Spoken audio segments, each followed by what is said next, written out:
Hey, David Hayward here. We're talking about Scott Peck's stages of spirituality. I don't think I mentioned yet, but this is found in his book, A Different Drum. So you can pick that up. It's a great read. So we talked about Scott Peck's first stage previously, and chaotic antisocial. And this stage is the second one, formal institutional.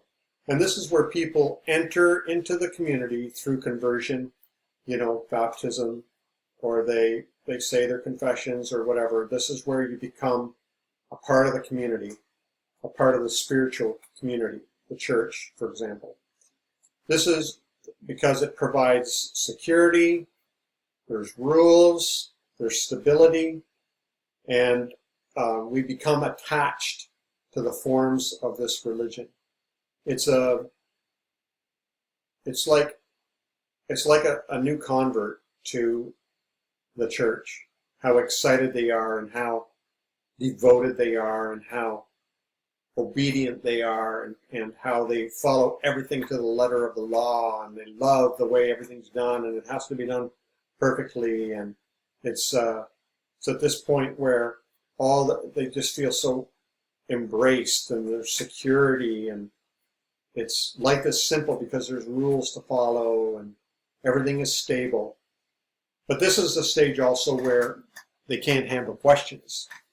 It's very difficult to handle doubts. This is where people get really upset when doubt starts to enter in. They don't know how to handle it because everything is formal and institutional. It's like observing a religion, observing the faith. Yes, they feel everything interiorly. Yes, there's belief. Yes, there's a sense of God's presence and all those things, but it's devoid of questions and doubts. It's just pure belief and pure observance. And this is, where the church really likes to keep people. Scott Peck said so himself as well. This is where the church wants people to stay. This is where people are compliant, they're obedient, they conform, they do as they're told. You can expect things from them. They give, they volunteer, they don't ask questions, they don't cause trouble, they don't have doubts. They're the perfect Christian in the perfect church with the perfect belief and obedience. This is where sheep live. This is, I've been there, done that. I've not only been the sheep, I've been the shepherd. I'll tell you, people are a lot easier to handle when they act like sheep than when they start growing into lions. You can get hurt. But this is where really obedient, well-behaved Christians, this is where the church likes to keep them.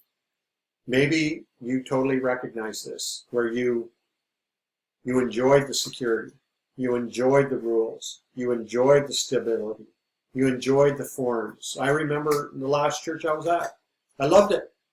I loved the worship and the fellowship and the community and the potlucks and the parties and the prayer time and, my teaching, very relaxed, and I loved the form.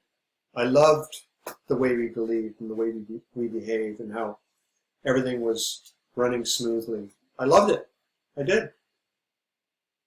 And that's where the church likes to keep us, because then nothing gets upset. The boat stays on even keel. The apple cart doesn't get turned over. Nothing's stirred up. And I'll tell you what happened for me was I started questioning myself. People read my blog and they started seeing I was questioning and having doubts. And then they projected their fears on me, and on the story goes, you name it. But this is where the church likes to keep you. Do you remember those days where everything was just great? Everything was fine? Maybe you don't. Maybe for some of you it was a totally negative experience. Very abusive and controlling and manipulative and negative, perhaps. But maybe maybe for some of you, it was a great experience. You remember it with joy and fond, sentimental thoughts. But now it's all gone because your mind started changing.